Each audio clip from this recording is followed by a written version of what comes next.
नमस्कार। हमारे इस चैनल इजी स्कूलिंग में आपका स्वागत है।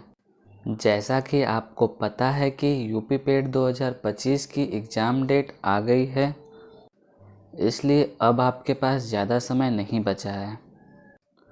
हम इस यूट्यूब चैनल के माध्यम से आपकी कंप्लीट पेट की तैयारी करवाएंगे, जिसमें सबसे पहले हम भारतीय इतिहास से शुरू करने जा रहे हैं। जैसा कि पेट 2025 के सिलेबस में भारतीय इतिहास के किस किस टॉपिक से प्रश्न आएंगे या आ सकते हैं, उन टॉपिकों के नाम दिए गए हैं। तो आइए उन टॉपिकों को देखते हैं। जैसे सिंधु घाटी सभ्यता। अगला टॉपिक वैदिक संस्कृति। वैदिक संस्कृति के बाद बौद्ध धर्म, जिसमें आपको गौतम बुद्ध की जीवनी और उनकी शिक्षाएं पढ़नी हैं। अगला टॉपिक रहेगा जैन धर्म, जिसमें आपको महावीर स्वामी और उनकी जीवनी तथा उनकी शिक्षाओं को पढ़ना है। अगला टॉपिक रहेगा मौर्य वंश, जिसमें आपको सम्राट अशोक के बारे में पढ़ना है। अगला टॉपिक है गुप्त वंश। गुप्त वंश में आपको मेनली समुद्रगुप्त और चंद्रगुप्त द्वितीय के बारे में जानकारी होनी चाहिए। अगला टॉपिक है हर्षवर्धन। अगला टॉपिक है राजपूत काल। और आगे आपको सल्तनत काल पढ़ना है। उसके बाद मुग़ल साम्राज्य का विस्तार वर्णन पढ़ना है और उसके बाद मराठाओं के बारे में पढ़ना है। और फिर ब्रिटिश राज्य का अभ्युदय एवं प्रथम स्वतंत्रता संग्राम, जो 1857 की क्रांति हुई थी, उसके बारे में आपको जानकारी होनी चाहिए। तो और लास्ट टॉपिक रहेगा ब्रिटिश राज्य का सामाजिक आर्थिक प्रभाव। तो इस तरह से हम लोग एक एक करके पूरा भारतीय इतिहास पढ़ेंगे। तो चलिए स्टार्ट करते हैं। सबसे पहला टॉपिक सिंधु घाटी सभ्यता, जिसका उल्लेख हमें 2500 ईसा पूर्व से 1800 ईसा पूर्व के बीच में मिलता है। तो आइए देखते हैं सिंधु घाटी सभ्यता का परिचय। एनसीईआरटी के अनुसार सिंधु घाटी सभ्यता 2500 ईसा पूर्व से 1800 ईसा पूर्व की मानी जाती है। सिंधु घाटी सभ्यता आद्य ऐतिहासिक काल की मानी जाती है। आद्य ऐतिहासिक काल क्या होता है? वह काल जिसके लिखित साक्ष्य तो मौजूद हैं, लिखित साक्ष्य तो मौजूद हैं, लेकिन उसे पढ़ा नहीं जा सका है। सिंधु घाटी सभ्यता को भारत की प्रथम नगरीय सभ्यता माना जाता है। सिंधु घाटी सभ्यता कांस्य युगीन सभ्यता कही जाती है। तो आइए अब देखते हैं सिंधु घाटी सभ्यता की लिपि के बारे में। तो इस सभ्यता की लिपि को कई नाम दिया गया है, जैसे कि भावचित्रात्मक, चित्रात्मक, चित्राक्षर, सर्पिलाकार लिपि, गौमूत्री लिपि, ब्रुष्टोफेदन लिपि इत्यादि नामों से जाना जाता है। यह लिपि दाएं से बाएं लिखी जाती है और इस लिपि को सर्वप्रथम पढ़ने का प्रयास वेडेन महोदय ने किया था। इस लिपि के साक्ष्य कब्रिस्तान एच जो हड़प्पा इस लिपि के साक्ष्य हड़प्पा के कब्रिस्तान एच और धौलावीरा के सूचना पट्ट से मिलते हैं। अब आइए देखते हैं सिंधु घाटी सभ्यता के अतीत के बारे में। तो सर्वप्रथम चार्ल्स मैसन ने 1842 ईस्वी में प्रकाशित अपने लेख में भारत के प्राचीनतम नगर हड़प्पा का उल्लेख किया। तो आपको ये 1842 ईस्वी का टाइमिंग याद रखना होगा। और 1851 और 1853 ईस्वी में अलेक्जेंडर कनिंघम ने हड़प्पा के टीलों का सर्वेक्षण किया। 1856 ईस्वी में कराची से मुल्तान रेलवे लाइन बिछाते समय बर्टन बंधुओं, जिनका नाम था जॉन बर्टन और विलियम बर्टन, इन दोनों के आदेश से पहली बार हड़प्पा के टीलों से कुछ ईंटें प्राप्त हुई जो निकाली गईं, जिससे यह छिपी हुई सभ्यता पहली बार प्रकाश में आई। भारतीय पुरातत्व विभाग की स्थापना 1861 ईस्वी में ए कनिंघम द्वारा ही किया गया था।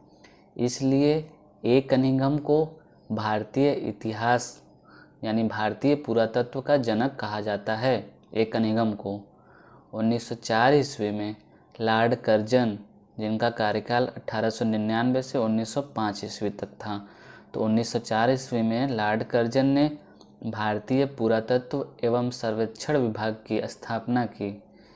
इस विभाग का प्रथम निदेशक जॉन मार्शल को बनाया। यही जॉन मार्शल हैं जिनके नेतृत्व में 1920-21 ईस्वी में राय बहादुर दयाराम साहनी ने सिंधु घाटी सभ्यता के प्रथम स्थल की खोज और उसका उत्खनन किया। अब आइए देखते हैं सिंधु घाटी सभ्यता के नामकरण के बारे में। तो इस सभ्यता हेतु 3 नाम प्रयोग किए जाते हैं, जिसमें से पहला है सिंधु सभ्यता। तो सिंधु सभ्यता सिंधु नदी के किनारे होने के कारण जॉन मार्शल ने यह नाम दिया था सिंधु सभ्यता। अगला जो नाम दिया गया सिंधु घाटी सभ्यता, जो कि रफ़ीक मुगल द्वारा दिया गया था। और अगला तीसरा नाम हड़प्पा सभ्यता नाम दिया गया। यही वर्तमान प्रचलित नाम है हड़प्पा सभ्यता, जो कि प्रथम उत्खनित स्थल के आधार पर यह नाम रखा गया था। ठीक है, अब आइए देखते हैं सिंधु घाटी सभ्यता के विस्तार के बारे में पढ़ते हैं। तो इस सभ्यता का विस्तार 3 देशों में है, भारत, पाकिस्तान, अफ़गानिस्तान। जो सर्वाधिक विस्तार है वह भारत में है और जो सबसे कम विस्तार है वह अफ़गानिस्तान में है। भारत में भी जो सर्वाधिक विस्तार है वह गुजरात राज्य में स्थित है। इस सभ्यता का सबसे पूर्वी भाग जो है वह आलमगीरपुर में है, जो कि उत्तर प्रदेश के मेरठ ज़िले में स्थित है।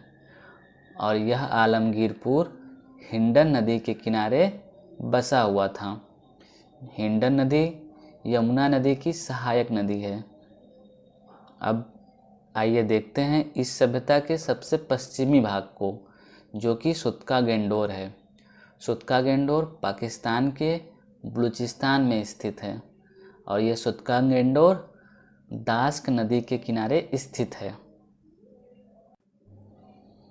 और इस सभ्यता का सबसे उत्तरी भाग जो है वह मुंडीगौक और सोर्तगोई है, जो कि अफ़गानिस्तान में स्थित है।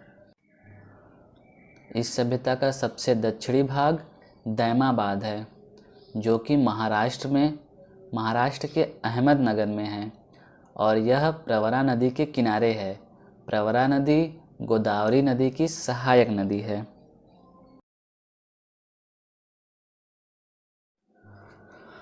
अब आइए चलते हैं सिंधु घाटी सभ्यता में पाई जाने वाली प्रजातियां या इसके निर्माता कौन थे। तो सिंधु घाटी सभ्यता में निम्न प्रजातियां पाई जाती थी। प्रोटो ऑस्ट्रेलियाइड, दूसरा है भूमध्य सागरीय, तीसरा है अल्पाइन और चौथा है मंगोलियन। तो ये चारों आपको याद रखना है। भूमध्य सागरीय प्रजाति जो थी वह उन्हीं लोगों के सबसे अधिक साक्ष्य मिले हैं, तो इसलिए सिंधु घाटी सभ्यता के निर्माता भूमध्य सागरीय लोगों को ही माना जाता है। अब आइए देखते हैं सिंधु घाटी सभ्यता के प्रमुख नगर। इसी से सबसे अधिक क्वेश्चन बनने की संभावना है। तो सबसे पहला नगर है हड़प्पा नगर। हड़प्पा की खोज 1921 ईस्वी में हुई थी। 1921 ईस्वी, ये आपको टाइम याद रखना है। जिसके खोजकर्ता थे राय बहादुर दयाराम साहनी और उत्खननकर्ता भी राय बहादुर दयाराम साहनी ही है। यह हड़प्पा नगर रावी नदी के बाएं तट पर है और यह हड़प्पा नगर पंजाब प्रांत, जो कि पाकिस्तान का है, वहाँ पे स्थित है। इस नगर का व्यापक रूप से 2 बार और उत्खनन हुआ। जो पहला था 1926 ईस्वी, जिसे माधव स्वरूप वत्स द्वारा उत्खनन किया गया, और दूसरा उत्खनन 1946 ईस्वी में मार्टिन व्हीलर द्वारा किया गया। लेकिन इसमें सबसे ज़्यादा ज़रूरी जो समय है 1921, जो राय बहादुर दयाराम साहनी ने उत्खनन किया था, वही याद रखना है ज़्यादा आपको। ठीक है, तो चलिए हड़प्पा के बारे में और जानकारी लेते हैं। तो गेहूं और जौ के प्रथम साक्ष्य हड़प्पा से मिले हैं और यह नगर 2 भागों में विभाजित था, पूर्वी टीला और पश्चिमी टीला। पूर्वी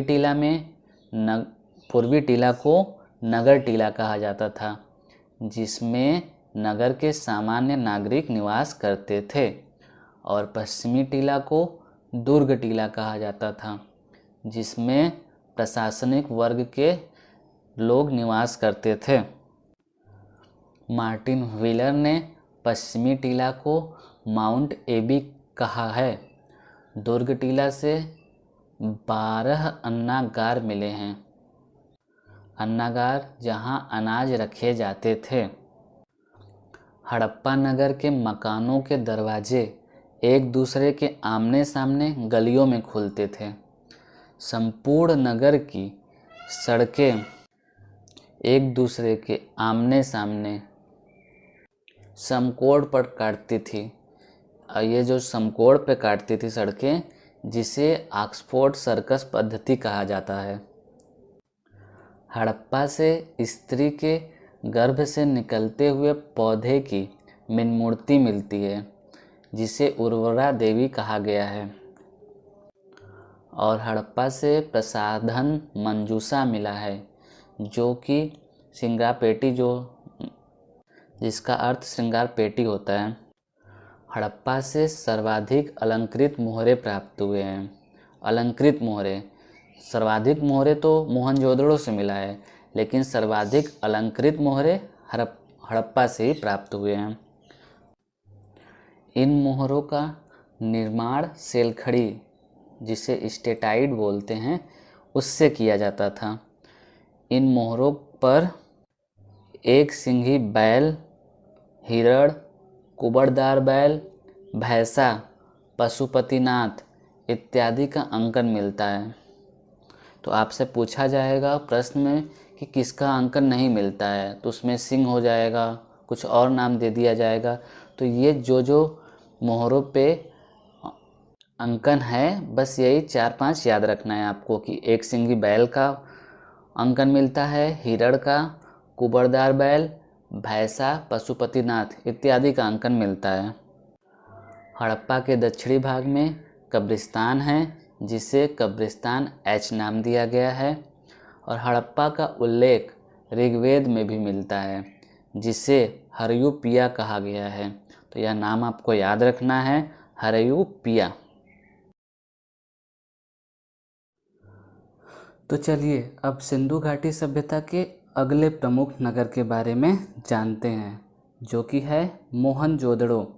मोहनजोदड़ो की खोज 1922 ईस्वी में हुई थी और इसके खोजकर्ता जो थे वो राखाल दास बनर्जी थे, और इस नगर के उत्खननकर्ता भी राखाल दास बनर्जी ही थे। यह मोहनजोदड़ो नगर सिंधु नदी के दाहिने तट पर स्थित है। तो सिंधु नदी आपको याद रखना है। ये जो मोहनजोदड़ो स्थान है, यह सिंध प्रांत में स्थित है। सिंध प्रांत कहाँ है? पाकिस्तान में। मोहनजोदड़ो का शाब्दिक अर्थ जो होता है वह मृतकों का टीला होता है। ये भी आपको याद रखना है। अगला पॉइंट है, इस नगर को सिंध का नखलिस्तान कहते हैं। ये भी बहुत ही इम्पोर्टेंट पॉइंट है। तो चलिए चलते हैं और मोहनजोदड़ो के बारे में कुछ जानकारी प्राप्त करते हैं। तो इस नगर में सर्वाधिक मोहरे प्राप्त हुए हैं। हम लोग पहले पढ़े थे कि सर्वाधिक अलंकृत मोहरे कहाँ से प्राप्त हुए हैं? हड़प्पा से। लेकिन सर्वाधिक जो मोहरे प्राप्त हुए हैं वह मोहनजोदड़ो से ही प्राप्त हुए हैं। अगला पॉइंट है कि मोहनजोदड़ो की सबसे बड़ी इमारत इसका अन्नागार है। और अगला पॉइंट है, मोहनजोदड़ो का सबसे बड़ा सार्वजनिक स्थल इसका स्नानागार है। इस स्नानागार को जॉन मार्शल ने तत्कालीन विश्व का, यानी उस समय विश्व का आश्चर्यजनक निर्माण कहा है। अगला पॉइंट है कि इस स्नानागार को ग्रेट बाथ की संज्ञा दी जाती है। ये आपको याद रखना है, ग्रेट बाथ। इस नगर से ही पशुपति की मोहर मिली है, जिसके चारों तरफ हाथी, भैंसा, गेंडा और व्याघ्र का अंकन मिलता है। ये भी आपसे पूछा जाता है। मोहनजोदड़ो की नगर से कांसे की नृत्यरत नारी की प्रतिमा मिली है। यहाँ से ही मंगोलियन पुजारी का सिर मिला है। मोहनजोदड़ो से हाथी का कपालखंड मिला है। यहाँ से ही महाविद्यालय के साक्ष्य मिलते हैं। मोहनजोदड़ो से ही हाथी के कपालखंड के साक्ष्य मिलते हैं। स्टुअर्ट पिग्गल ने मोहनजोदड़ो और हड़प्पा को किसी विशाल साम्राज्य की जुड़वा राजधानी कहा है। तो स्टुअर्ट पिग्गल नाम आपको याद रखना है। मोहनजोदड़ो से किसी भी प्रकार के कब्र के साक्ष्य नहीं मिले हैं। मोहनजोदड़ो से कपास यानी सूती वस्त्र के साक्ष्य मिलते हैं, लेकिन कपास की खेती के साक्ष्य हरियाणा के नाल नामक स्थान से मिलते हैं। तो कपास के साक्ष्य मोहनजोदड़ो से और कपास की खेती के साक्ष्य हरियाणा के नाल नामक स्थान से मिलते हैं। तो आइए जानते हैं सिंधु घाटी सभ्यता के अगले प्रमुख नगर के बारे में। तो अगला प्रमुख नगर है चन्हुदड़ो। चन्हुदड़ो की खोज 1930-31 ईस्वी में हुई थी। इसके जो खोजकर्ता हैं वह नानी गोपाल मजूमदार हैं, जिन्हें एनजी मजूमदार भी कहते हैं। और इस नगर के उत्खननकर्ता जो हैं वह अर्नेस्ट मैके हैं, जिन्होंने 1935 में इसका उत्खनन किया। यह चन्हुदड़ो नगर सिंधु नदी के किनारे स्थित है। और यह चन्हुदड़ो नगर सिंध प्रांत जो कि पाकिस्तान में है वहाँ पे है। चलिए चलते हैं चन्हुदड़ो नगर के बारे में कुछ और महत्वपूर्ण पॉइंट जानते हैं। तो यह एक औद्योगिक नगर था और यहाँ से मनके बनाने के कारखाने के साक्ष्य मिलते हैं। यहाँ से पीतल की इक्का गाड़ी के साक्ष्य मिलते हैं। यहाँ से ही स्याही की दवात के साक्ष्य मिलते हैं। यहाँ से लिपस्टिक और हाथी के खिलौने के साक्ष्य मिलते हैं। यहाँ से किसी भी प्रकार के दुर्ग के साक्ष्य नहीं मिलते हैं। ये पॉइंट बहुत ही इम्पोर्टेंट है कि चन्हुदड़ो नगर से किसी भी प्रकार के दुर्ग के साक्ष्य नहीं मिलते हैं। अगला जो प्रमुख नगर है वह है लोथल।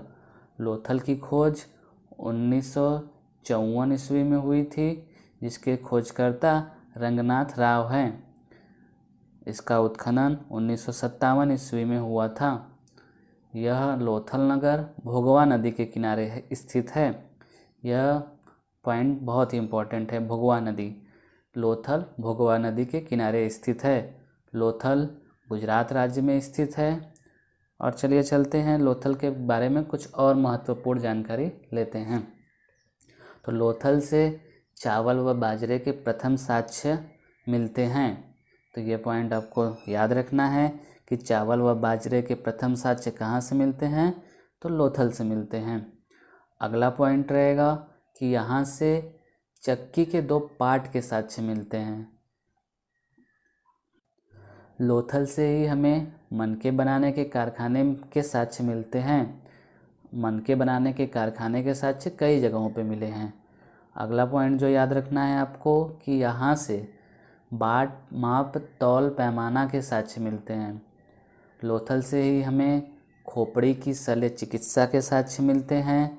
यहाँ से ही हमें कौवे व पंचतंत्र में वर्णित चालाक लोमड़ी के साक्ष्य मिलते हैं। ये भी पॉइंट आपको याद रखना है। लोथल से ही हमें घोड़े के मृन्मूर्ति के साक्ष्य मिलते हैं। और लोथल से ही हमें हवन कुंड के साक्ष्य मिलते हैं। लोथल से हमें गोदीवाड़ा जो एक बंदरगाह है उसके साक्ष्य मिलते हैं। इसे डॉकयार्ड भी बोलते हैं। लोथल का गोदीवाड़ा जो है वह संपूर्ण सिंधु सभ्यता का सबसे बड़ा सार्वजनिक स्थल माना जाता है, जबकि हड़प्पा का जो अन्नागार है दूसरा सबसे बड़ा स्थल माना जाता है। संपूर्ण सैंधव सभ्यता में सिर्फ लोथल ही एक ऐसा नगर है जिसके दरवाजे मुख्य सड़क की तरफ खुलते हैं और सभी नगर के दरवाजे एक दूसरे के आमने सामने गलियों में खुलते हैं। तो ये पॉइंट याद रखना है आपको कि लोथल के दरवाजे मुख्य सड़क की तरफ खुलते हैं। अगला जो प्रमुख नगर है वह है कालीबंगा। कालीबंगा की खोज 1951-53 ईस्वी में हुई थी और इसके जो खोजकर्ता हैं वह अमलानंद घोष जी हैं। और कालीबंगा के उत्खननकर्ता जो हैं वह बीबीलाल और बीके थापर हैं, जिन्होंने 1961-63 ईस्वी में इसका उत्खनन किया था।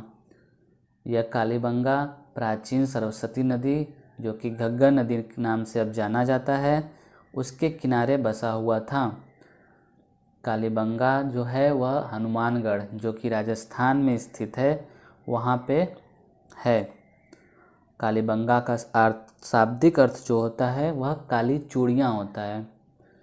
चलिए और चलते हैं, कालीबंगा के बारे में कुछ और जानकारी लेते हैं। तो कालीबंगा से ही हमें लकड़ी से निर्मित हल की आकृति, जुते हुए खेत के साक्ष्य मिलते हैं। कालीबंगा से ही हमें लकड़ी से निर्मित नालियों के साक्ष्य मिलते हैं। कालीबंगा के जो मकान थे वह कच्ची ईंटों से निर्मित थे, अतः इसे दीनहीन की बस्ती कहा जाता है। तो ये याद रखना है आपको कि कालीबंगा को दीनहीन की बस्ती कहा जाता है। यहाँ पर 3 प्रकार के सवदान के साक्ष्य मिलते हैं। पहला है आंशिक सवदान, दूसरा है पूर्ण सवदान और तीसरा है दाह संस्कार। कालीबंगा से को ही डॉक्टर दशरथ शर्मा ने तीसरी राजधानी बताया है। कालीबंगा एकमात्र ऐसा स्थल है जहाँ से बेलनाकार मोहरे प्राप्त हुए हैं और प्रथम भूकंप के साक्ष्य भी हमें कालीबंगा से ही देखने को मिलते हैं। ऊँट व बैल के साक्ष्य भी कालीबंगा से ही मिले हैं। जले हुए चावल के साक्ष्य कालीबंगा से मिलते हैं। कालीबंगा के प्रत्येक तीसरे घर के सामने कुएं के साक्ष्य मिलते हैं। अगला जो प्रमुख नगर है वह है सुरकोटरा। सुरकोटरा की खोज 1964 ईस्वी में हुई है। इसके जो खोजकर्ता हैं वह जगतपति जोशी। और सुरकोटरा भी प्राचीन सरस्वती नगर, जो कि घग्गर नदी के नाम से अब जाना जाता है, उसके किनारे बसा हुआ शहर है। कालीबंगा जो है सुरकोटरा जो है वह कच्छ के रण गुजरात राज्य में स्थित है।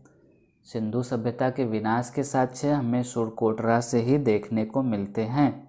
ये इम्पॉर्टेंट पॉइंट है। अगला जो प्रमुख नगर है धौलावीरा। धौलावीरा की खोज 1967-68 ईस्वी में हुई थी।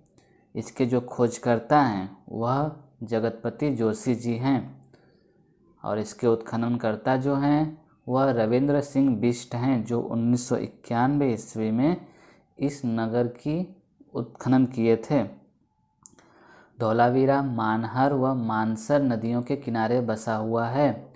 असल में यह मानहर व मानसर नदियां नहीं, नालियां हैं, लेकिन हम इन्हें नदियों के नाम से ही जानेंगे। अगला जो पॉइंट है कि यह धौलावीरा जो है वह भचाऊ तालुका, जो कि कच्छ के रण गुजरात राज्य में स्थित है। अगला है कि संपूर्ण सिंधु सभ्यता 2 भागों में विभाजित था, लेकिन धौलावीरा 3 भागों में विभाजित था। व्यापारिक वर्ग का भाग एक और शामिल किया जाता है धौलावीरा में। धौलावीरा के बारे में और जो महत्वपूर्ण पॉइंट है तो वो ये हैं कि सिंधु सभ्यता का जो सबसे सुंदर नगर है वह धौलावीरा को माना जाता है और विश्व के प्राचीनतम स्टेडियम के साक्ष्य हमें धौलावीरा से देखने को मिलते हैं। धौलावीरा से हमें नहर व बांध के साक्ष्य मिलते हैं और धौलावीरा से ही जल संग्रहण के साक्ष्य मिलते हैं। तो अगला प्रमुख नगर है रोपड़। रोपड़ की खोज 1950 ईस्वी में हुई थी और इसके जो खोजकर्ता हैं वह बीबीलाल जी हैं और इसके उत्खनन करता है यज्ञदत्त शर्मा, जिन्होंने 1956 ईस्वी में इसका उत्खनन किया था। यह रोपड़ जो नगर है यह सतलज नदी के किनारे स्थित है और रोपड़ जो है पंजाब जो कि भारत में पड़ता है वहाँ पे यह रोपड़ नगर स्थित है। यह रोपड़ नगर स्वतंत्र भारत का पहला यानी प्रथम उत्खनित क्षेत्र है। रोपड़ से ही हमें मानव के साथ कुत्ते के समाधान के प्रथम साक्ष्य मिलते हैं, अर्थात मानव के साथ कुत्ते को दफनाया जाता था। तो अगला जो प्रमुख नगर है वह है बनावली। बनावली की खोज 1973 ईस्वी में हुई थी। बनावली के जो खोजकर्ता हैं वह रविंद्र सिंह बिष्ट जी हैं। बनावली घग्गर नदी के किनारे स्थित है और यह नगर जो है हरियाणा राज्य में स्थित है। उत्तम किस्म के जौ के साक्ष्य हमें बनावली से ही देखने को मिलते हैं। तो ये पॉइंट बहुत बार पूछा गया है कि उत्तम किस्म के जौ के साक्ष्य कहाँ से मिलते हैं, तो बनावली से मिलते हैं। सरसों व तिल के ढेर के साक्ष्य हमें बनावली से ही देखने को मिलते हैं। यहाँ से तांबे के बाड़ाग्र के साक्ष्य मिलते हैं। बनावली से ही हमें मिट्टी के बर्तन के साक्ष्य मिलते हैं और यहाँ पे यानी बनावली में नाली व्यवस्था का अभाव था। बनावली से ही हमें मिट्टी के हल के साक्ष्य मिलते हैं। अगला जो तो इस तरह भारतीय इतिहास का पहला टॉपिक सिंधु घाटी सभ्यता पूरा होता है। आपके एग्ज़ाम में इससे बाहर एक भी क्वेश्चन नहीं जाएगा। आप इस वीडियो को 2-3 बार ज़रूर देख लें, जिससे आपका यह टॉपिक हमेशा के लिए तैयार हो जाएगा। यदि आपको यह वीडियो अच्छा लगा तो आप इस वीडियो को लाइक शेयर ज़रूर करें और आगे आने वाले वीडियो को देखने के लिए हमें सब्सक्राइब कर लें और बेल आइकन को भी ऑन कर दें। धन्यवाद।